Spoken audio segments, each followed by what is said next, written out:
जय हिंद दोस्तों। आप सभी का स्वागत है ज्ञानपीठ जीके पॉइंट के इस यूट्यूब चैनल पर। दोस्तों आइए शुरू करते हैं एसएससी हवलदार एमटीएस एग्ज़ाम 2023। दोस्तों अगर आपने एसएससी डाटा एंट्री 10+2 का एग्ज़ाम भी देना है तो आप इस मॉक टेस्ट को आप ज़रूर सॉल्व कीजिएगा। 25 क्वेश्चन मैं लेके आया हूँ इस मॉक टेस्ट के अनुसार, और ये जो 25 क्वेश्चन होंगे सारे एसएससी द्वारा पूछे गए प्रीवियस ईयर के क्वेश्चन हैं। तो चलिए इन प्रश्नों का अभ्यास करते हैं।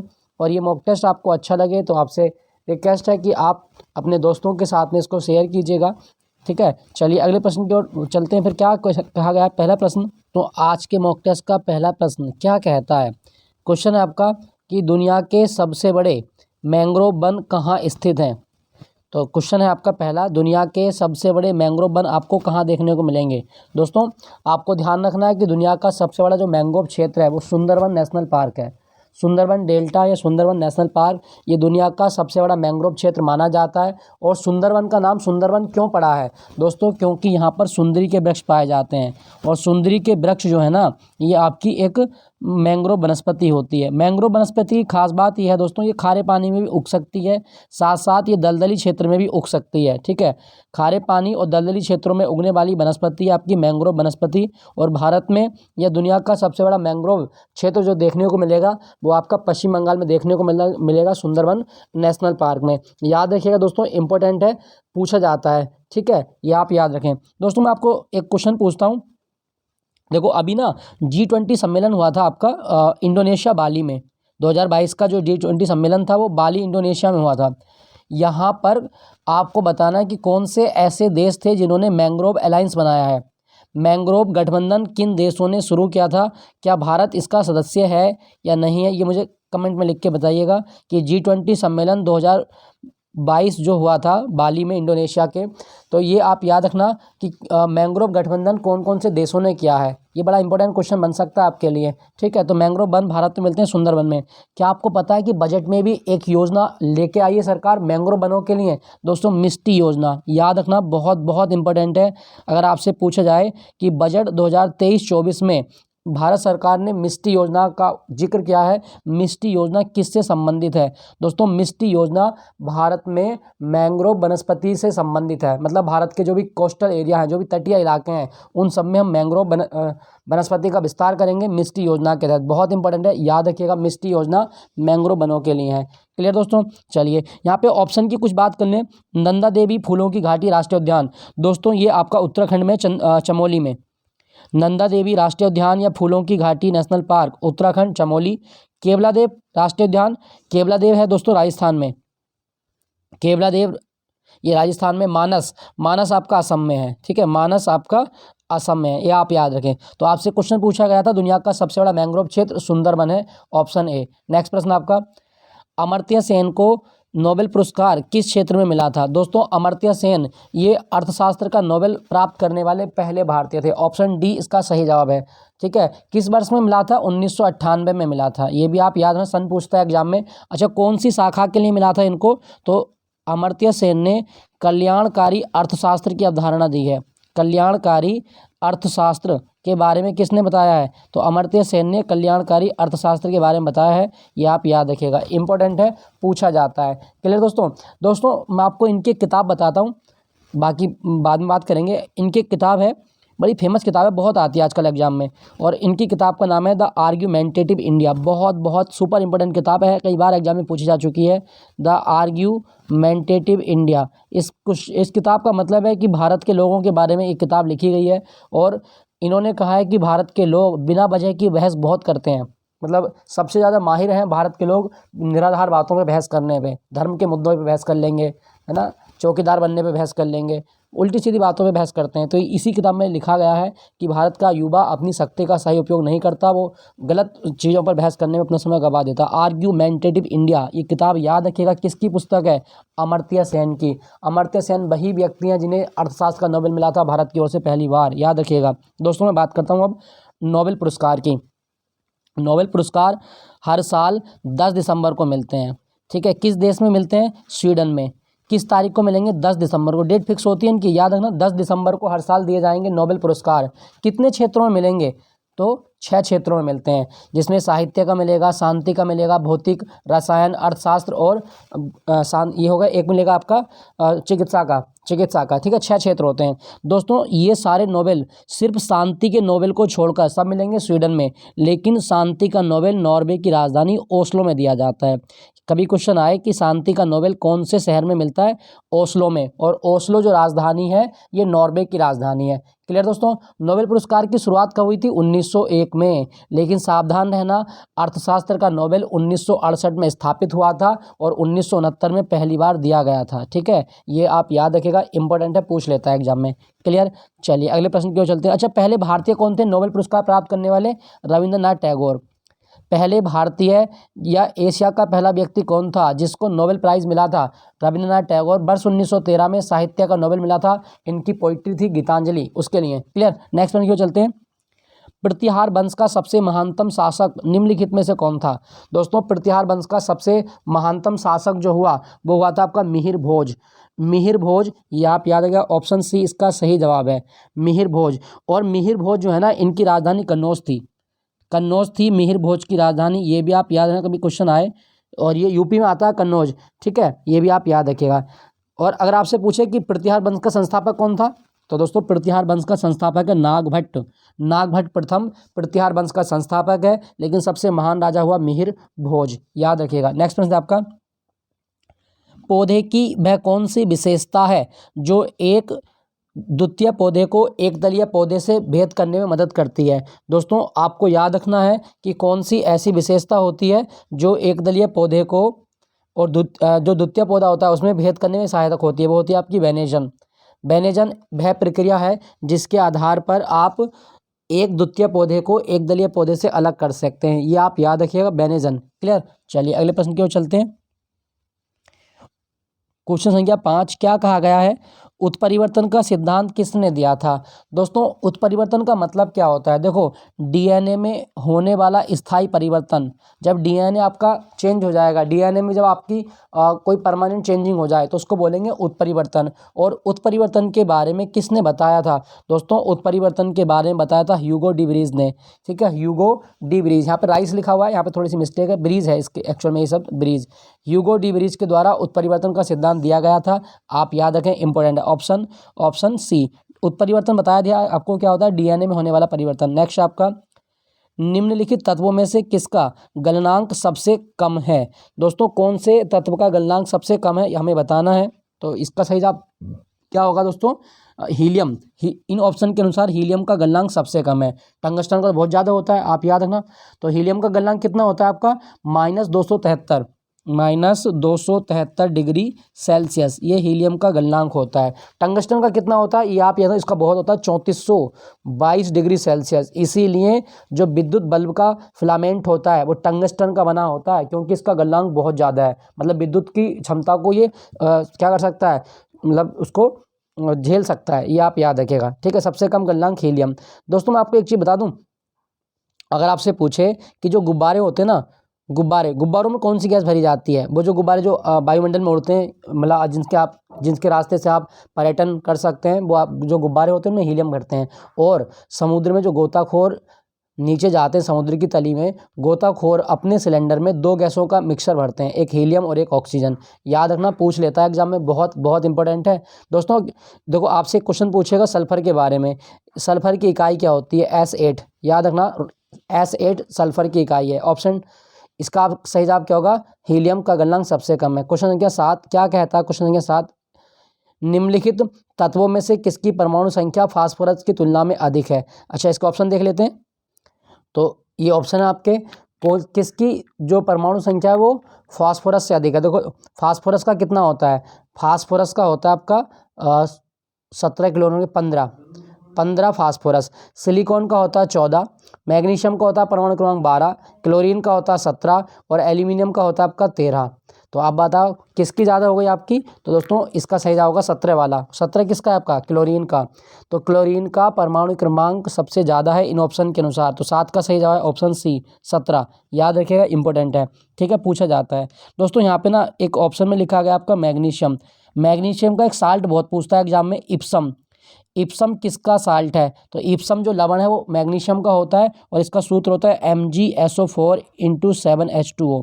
MgSO4 × 7H2O ये इप्सम होता है, आप याद रखिएगा। एल्यूमिनियम के एस्क आपको याद ही है।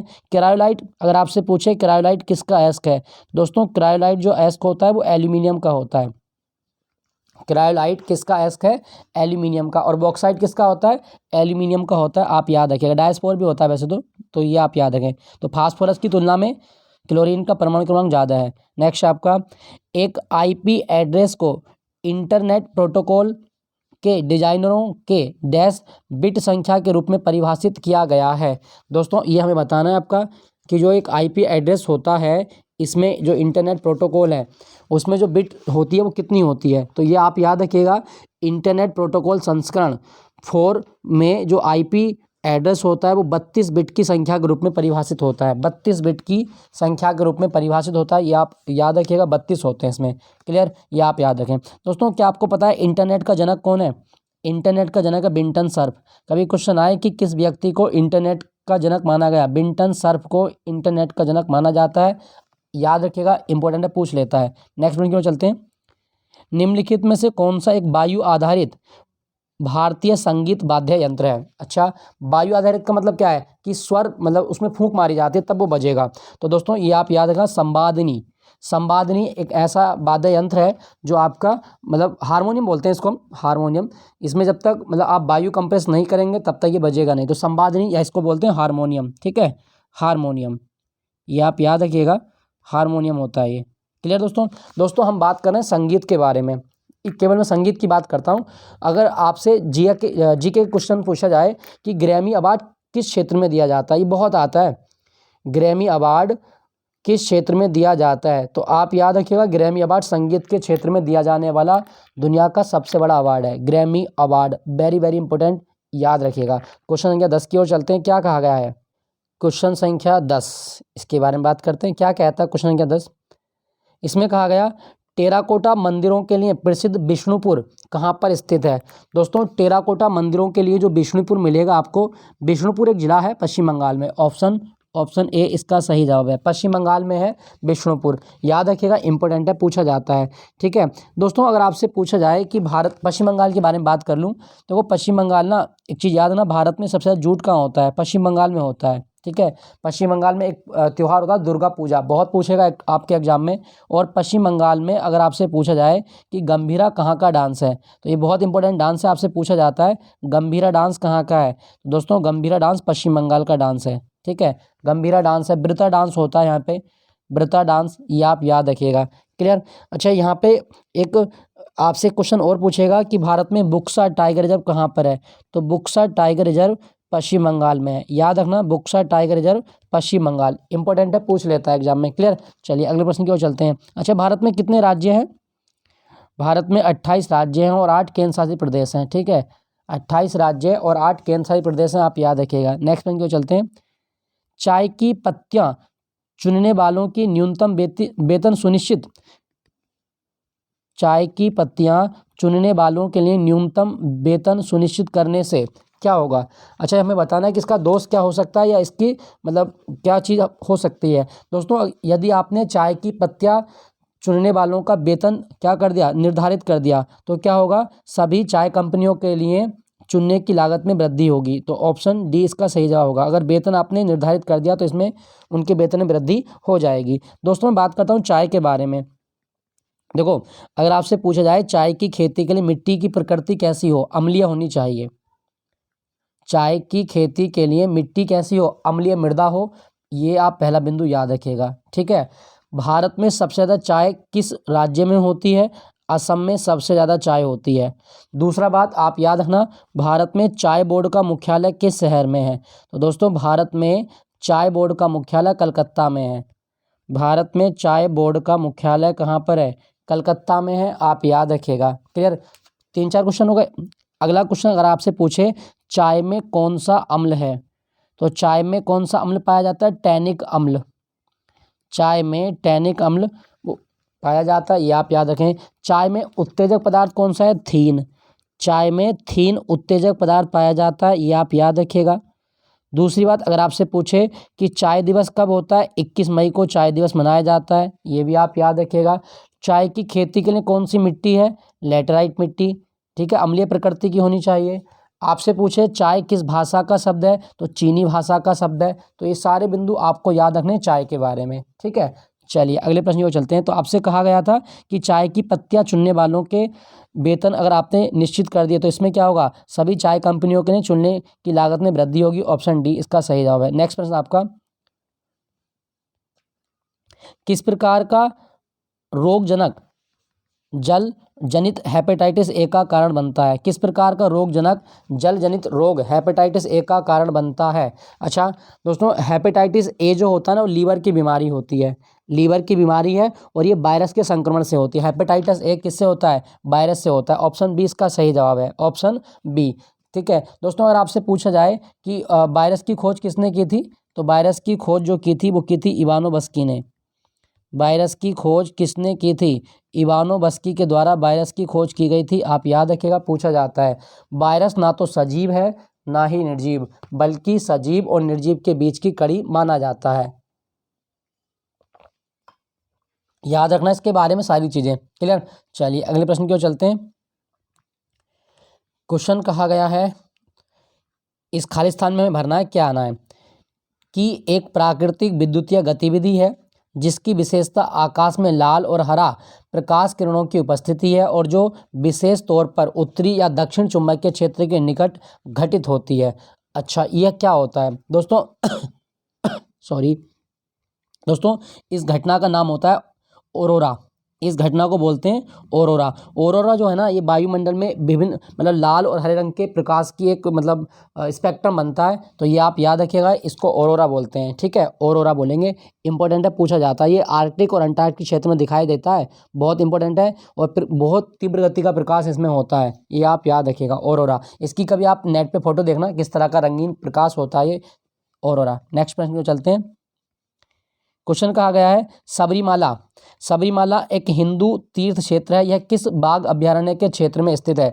दोस्तों सबरीमाला जो है ये आपको याद रखना है, केरल में आता है। केरल का जिला है पथनामथिट्टा, केरल के पथनामथिट्टा जिले में है। और इन ऑप्शन के अनुसार Periyar tiger reserve, Periyar tiger reserve के बीचों बीच में स्थित है सबरीमाला मंदिर, याद रखिएगा। और यहाँ पर भगवान अयप्पा की पूजा होती है, ठीक है, अयप्पा की पूजा होती है, ये आप याद रखना।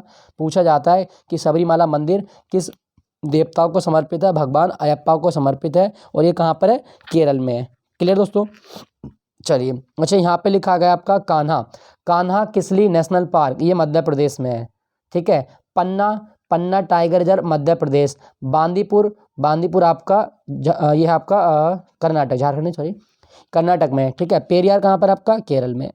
सारे आप याद रखिएगा। नेक्स्ट प्रश्न की ओर चलते हैं। पृथ्वी की पपड़ी में मुख्य रूप से क्या शामिल है। दोस्तों पृथ्वी की जो परपटी है उसमें क्या मिलेगा आपको, तो आप याद रखिएगा दोस्तों, पृथ्वी की पपड़ी में मुख्य रूप से ऑक्सीजन और उसके बाद सिलिकॉन शामिल है। सही जवाब क्या होगा, पहले ऑक्सीजन फिर आपका सिलिकॉन। तो इसका सही जवाब क्या होगा आपका, ऑप्शन सी, सिलिका शामिल है, आप याद रखिएगा, ठीक है। अगर आपसे पूछे कि कौन सी मेटल सबसे ज़्यादा मिलेगी, तो एल्यूमिनियम। एल्यूमिनियम मेटल सबसे ज़्यादा मिलती है पृथ्वी की क्रस्ट में, लेकिन तत्व पूछेगा तो तत्व है तो वो आपका ऑक्सीजन होता है, ठीक है दोस्तों। दोस्तों अगर आपसे पूछा जाए कि पृथ्वी की आयु ज्ञात करना क्या कहलाता है, यूरेनियम डेटिंग। पृथ्वी की आयु ज्ञात करना क्या कहलाता है, यूरेनियम डेटिंग पृथ्वी की आयु ज्ञात करते हैं और इसके लिए यूरेनियम 238 का प्रयोग किया जाता है। याद रखिएगा, यूरेनियम डेटिंग में पृथ्वी की आयु ज्ञात की जाती है और इसमें यूरेनियम 238 का प्रयोग होता है, ये आप याद रखें। क्लियर। तो पृथ्वी की परपटी में सिलिका, लेकिन अगर सिलिका नहीं होता ऑप्शन में तो आप लगाते ऑक्सीजन। नेक्स्ट प्रश्न की ओर चलते हैं। क्या कहा गया है, ये तो हो गया क्वेश्चन। नेक्स्ट आपका सियोल। सियोल किसकी राजधानी है। दोस्तों सियोल जो राजधानी है ना, ये दक्षिण कोरिया की राजधानी है। ऑप्शन सी इसका सही जवाब है, सियोल दक्षिण कोरिया की राजधानी। इसकी मुद्रा जरूर याद रखना, वॉन। दक्षिण कोरिया की मुद्रा क्या है, वॉन है। बहुत बहुत पूछता है एग्जाम में, कई बार रिपीट हो चुका है कि वॉन कहाँ की मुद्रा, दक्षिण कोरिया। दोस्तों मैं आपको एक चीज़ बड़ी बताता हूँ, बड़ी इंपॉर्टेंट चीज़ें पूछा जाता है। अगर आपके एग्जाम में कभी क्वेश्चन आए कि 38वीं समांतर रेखा कौन से दो देशों के बीच है। दोस्तों 38वीं समांतर रेखा जो मिलेगी आपको, ये मिलेगी आपको उत्तर कोरिया और दक्षिण कोरिया में। उत्तर कोरिया और दक्षिण कोरिया की जो सीमा रेखा है उसको बोलेंगे 38वीं समांतर रेखा। बहुत पूछता है एग्जाम में, आप इसको रट लेना, 38वीं समांतर रेखा उत्तर कोरिया और दक्षिण कोरिया। क्लियर दोस्तों। चलिए अच्छा, यहाँ पे लिखा गया आपका यूनाइटेड अरब अमीरात, इसकी राजधानी क्या है? Abu Dhabi. संयुक्त अरब अमीरात की राजधानी अबू धाबी है, ये आप याद रखना। और इसकी मुद्रा क्या है? यूएई की दिरहम। संयुक्त अरब अमीरात की मुद्रा दिरहम है, आप याद रखें। इटली की राजधानी रोम है और इटली की मुद्रा को लीरा कहा जाता है, लीरा। क्लियर। चलिए, तो सियोल कहाँ की राजधानी थी? दक्षिण कोरिया। नेक्स्ट आपका, सिंधु घाटी सभ्यता किस युग की सभ्यता थी? दोस्तों सिंधु घाटी सभ्यता को कांस्य युगीन सभ्यता माना जाता है। कांस्य युगीन अर्थात यहाँ के जो लोग थे वो कॉपर और टिन को मिला के कांसा बनाना सीख चुके थे। कॉपर प्लस टिन का मिश्रण होता है कांसा, याद रखिएगा, इंपॉर्टेंट है, पूछा जाता है। तो सिंधु घाटी सभ्यता कांस्य युगीन सभ्यता थी। सिंधु घाटी सभ्यता का दूसरा नाम हड़प्पा सभ्यता भी है।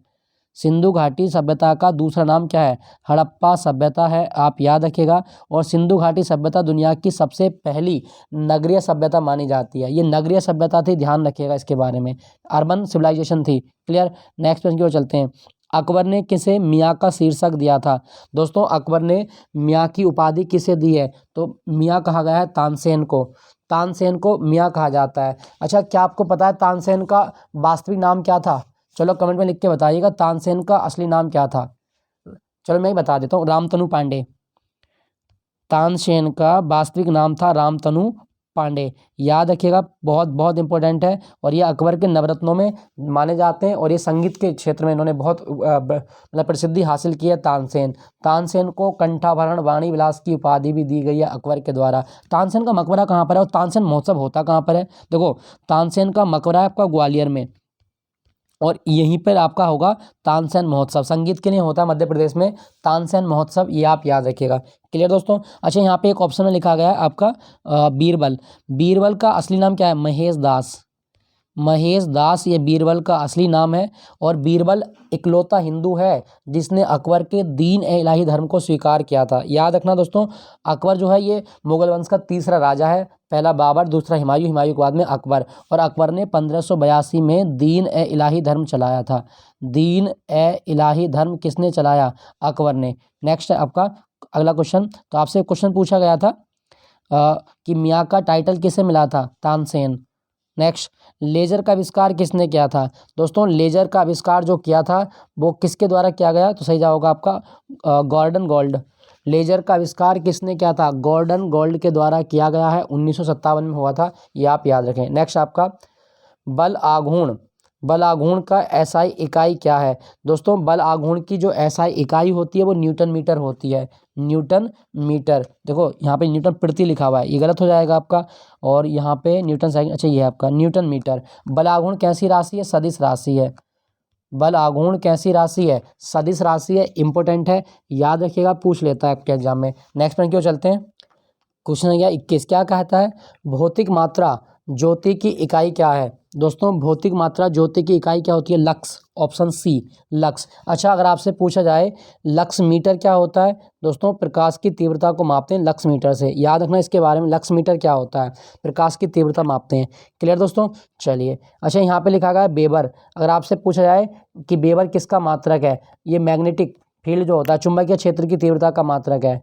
चुंबकीय क्षेत्र की तीव्रता का मात्रक वेबर होता है, आप याद रखिएगा। साथ साथ आपको याद रखना है टेस्ला। टेस्ला भी चुंबकीय क्षेत्र का मात्रक है। तो भौतिक मात्रा इकाई क्या है आपकी? लक्स। नेक्स्ट आपका भारतीय संविधान का अनुच्छेद 21 जीवन और व्यक्तिगत स्वतंत्रता का संरक्षण से संबंधित है, यह क्या है? दोस्तों अनुच्छेद 21 जो आता है ये मौलिक अधिकार में आता है। ऑप्शन बी इसका सही जवाब है। मौलिक अधिकार के अंतर्गत ये शामिल है, ये आप याद रखिएगा, आर्टिकल 21। दोस्तों मैं आपको एक बड़ा इंपॉर्टेंट क्वेश्चन बताता हूँ, देखो कभी पूछा जाए आपके एग्जाम में कि ऐसे 3 अनुच्छेद कौन से हैं जिन्हें स्वर्णिम त्रिभुज कहा जाता है? तो आर्टिकल 21, आर्टिकल 14, आर्टिकल 19। ठीक है, तो 14, 19 और 21 इन 3 अनुच्छेदों को स्वर्णिम त्रिभुज कहा गया है। याद रखना, बहुत बहुत इंपॉर्टेंट है, पूछा जाता है दोस्तों, बहुत आता है एग्जाम में। ठीक है, अगर मैं बात करूं मौलिक अधिकारों की, दोस्तों मौलिक अधिकार अनुच्छेद 12 से 35 तक में लिखे गए हैं। भाग 3 में इनका उल्लेख है मौलिक अधिकारों का। और जो मौलिक अधिकार हैं वर्तमान में इनकी संख्या 6 है। 6 मौलिक अधिकार हैं आपके, और मौलिक अधिकार हमने कहाँ से लिए हैं? अमेरिका के संविधान से लिए हैं। ठीक है, मौलिक अधिकारों का संरक्षण कौन करता है? सुप्रीम कोर्ट, यानी कि न्यायपालिका मौलिक अधिकारों का संरक्षण करती है। आप याद रखें, इसमें हाई कोर्ट भी शामिल होते हैं। क्लियर हुआ दोस्तों, ये आप याद रखिएगा। यहाँ पे एक चीज़ लिखी गई है आपकी डीपीएसपी। अगर आपसे पूछा जाए डीपीएसपी हमने कहाँ से लिए, ये आयरलैंड से लिए हैं, आयरलैंड से लिए गए हैं डीपीएसपी। याद रखना, इंपॉर्टेंट है, पूछ लेता है आपके एग्जाम में। क्लियर। चलिए अगले प्रश्न की ओर चलते हैं। भारतीय संविधान का अनुच्छेद 221 विधानमंडल में चर्चा पर प्रतिबंध लगाता है, किसके लिए है? दोस्तों अनुच्छेद 221, दोस्तों अनुच्छेद 221 क्या कहता है? कि विधानमंडल में चर्चा पर प्रतिबंध है। मतलब कि दोस्तों क्या है कि राज्य सरकार जो है ना, वो सुप्रीम कोर्ट या हाई कोर्ट के जो भी कर्तव्य है, जो भी निर्वहन है उनका, उनके ऊपर चर्चा नहीं करेगी। तो ये आप याद रखिएगा, विधानमंडल में चर्चा पर निबंधन शीर्षक अनुच्छेद 211 में कहा गया है। ये 221 है क्या? 221, ये 221 है आपका। और ये किस बात के बारे में बात करता है? हाँ सही है, 211 में कहा गया है कि उच्चतम न्यायालय या किसी न्यायालय के न्यायाधीश के अपने कर्तव्यों के निर्वहन में आचरण के विषय में राज्य के विधानमंडल में कोई भी सुनवाई या कोई भी चर्चा नहीं होगी। तो इसका सही जवाब है आपका ऑप्शन डी, राज्य सरकार। ठीक है, किससे संबंधित है ये? तो राज्य सरकार से संबंधित है।